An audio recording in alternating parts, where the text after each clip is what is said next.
Troisième, correction du QCM du devoir maison numéro 1. Alors, j'ai rajouté les 3 phrases de quatrième qui correspondent à ce qu'on appelle les droites des milieux. Alors, pour la première proposition, j'ai le point I qui est le milieu de AB.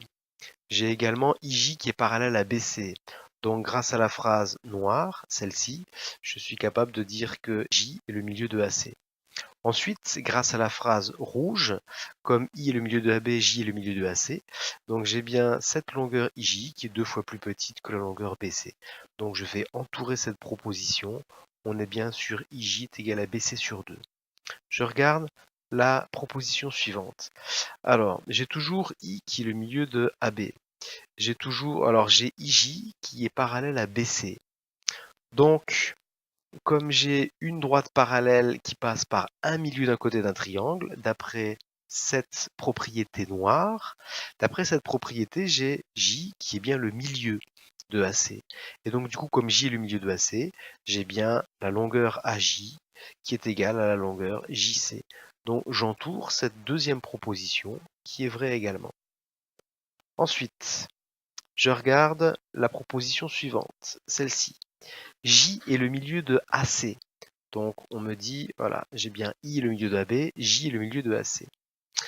Alors, donc, forcément, j'ai IJ qui est parallèle à AC, à BC, et BC est 2 fois plus grand que IJ. Eh bien, c'est à la fois la phrase rouge et à la fois la phrase bleue, donc parce que en fait I est le milieu de AB et J est le milieu de AC, donc forcément les distances entre I et J, elle est 2 fois plus petite que la longueur de BC.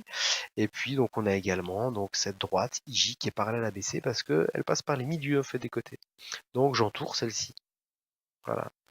Et maintenant, on me dit que IJ est égal à 5 cm, donc BC est égal à 10. Je ne peux pas l'entourer parce qu'il n'est absolument pas spécifié que IJ va être parallèle à BC par exemple. Et donc du coup, il me manque des informations pour pouvoir dire oui ou non. Ensuite, on est toujours sur les 3 mêmes phrases. On me dit que AJ n'est pas égal à JC. Cette longueur-là n'est pas la même que celle-ci. Donc ça veut dire que le point J n'est pas le milieu. Alors comme le point J n'est pas le milieu, bah forcément en fait on a la droite IJ qui n'est pas parallèle à BC parce que si IJ était parallèle à BC, on aurait J qui est le milieu. Donc comme c'est pas le cas, oui effectivement, on a bien voilà cette proposition-là qui est vraie. Ensuite, on me dit qu'il est possible d'avoir la droite IJ parallèle à BC et de ne pas avoir les longueurs AJ qui soient égales à la longueur JC.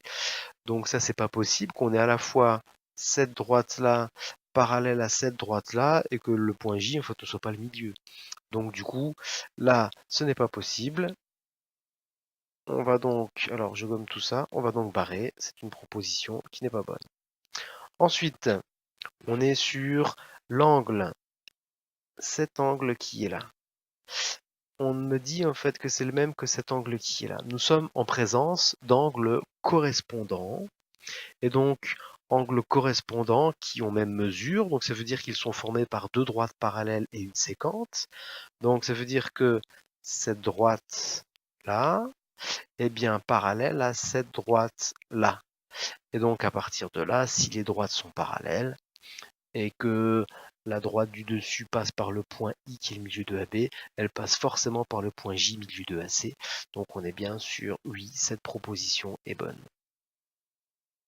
Et puis il me reste la dernière, alors qui elle est un peu farfelue parce que si j'ai bien les 2 droites bleues qui sont parallèles, d'accord, mais l'aire qui est juste là, on me dit en fait que ce serait la même que l'aire de tout le triangle. Donc du coup c'est pas possible. Alors je cherche même pas à savoir quel est le lien entre ces deux aires, elles ne sont pas égales. Donc je barre cette proposition. Ensuite, nous sommes vraiment dans la configuration de Thalès. Alors, le petit côté sur le grand côté est égal au petit côté sur le grand côté. Je vais écrire que AB sur AC est égal à AE sur AD et qui est égal à BE sur CD. Je peux remplacer les longueurs que je connais. Je vais avoir alors AB sur AC. Donc ça vaut 3 sur... Alors, là, la valeur 1 qui est là, la valeur 3 qui est là me permet de dire que sur 4, voilà. Et donc, du coup, ça veut dire qu'on est bien sur... Alors, AB sur AC, ça vaut 3 quarts. Et donc, du coup, 3 quarts est égal à AE sur AD, qui est égal à BE sur CD. On me propose ici AE sur AD est égal à 1 tiers. Quand je regarde ça, je dis non, c'est pas possible. Ensuite, on me propose CD sur BE est égal à 4 tiers. Alors, je vais juste permuter. Donc, je vais écrire cette égalité. 3 quarts est égal à BE sur CD. Je peux la réécrire en permutant. Et donc, du coup, c'est 4 tiers est égal à CD sur BE. Au lieu de faire petit sur grand est égal à petit sur grand, je peux faire grand sur petit est égal à grand sur petit. Donc, ça... Voilà, c'est vrai. Et donc à partir de là, tac, je peux entourer cette proposition. On me dit AE sur AD est égal à 0,75. Alors quand je regarde ce qui est encadré ici, bien oui, 4 tiers, ça fait 0,75, donc je peux conserver cette proposition. CD sur BE est égal à 1,3. Donc là, c'est le problème de la valeur exacte et des valeurs approchées. Donc en ce qui concerne CD sur BE, alors, CD sur BE, c'est, je regarde ça. Et quand je fais 4 divisé par 3 avec ma calculatrice, j'obtiens 1,33333. J'obtiens absolument pas une valeur exacte. Donc, du coup, je ne peux pas écrire que CD sur BE est égal, là, à 1,3. Donc, ce que je fais, c'est, je barre cette proposition à cause de la différence entre valeur exacte et valeur approchée. Alors, pour l'exercice numéro 4, donc on est toujours sur la configuration de Thalès, on peut écrire que le petit sur le grand VG sur VS est égal à VH sur VP, qui est égal à GH sur SP. En remplaçant, on obtient cette grande égalité qui est par là, 5 septièmes est égal à VH sur 3, etc. Alors, pour répondre à la première question, enfin la première proposition, je vais essayer donc à partir de là de faire un petit mix des deux. C'est-à-dire que 5 sur 7 est bien égal à VH sur VP, c'est-à-dire si je multiplie par VP, j'ai VP multiplié par 5 septièmes est égal à VH, et donc du coup cette égalité-là me permet de vérifier cette première proposition. Ensuite par rapport à SP, alors par rapport à SP, je vais écrire 5 septièmes est égal à, alors SP, c'est-à-dire c'est GH sur SP. Je vais multiplier par SP, donc j'ai SP multiplié par 5 septièmes est égal à GH. Et donc du coup, je vais poursuivre pour avoir SP seul. Donc SP est égal à GH multiplié par 7 cinquièmes. Alors du coup, 7 cinquièmes, ça fait bien 1,4.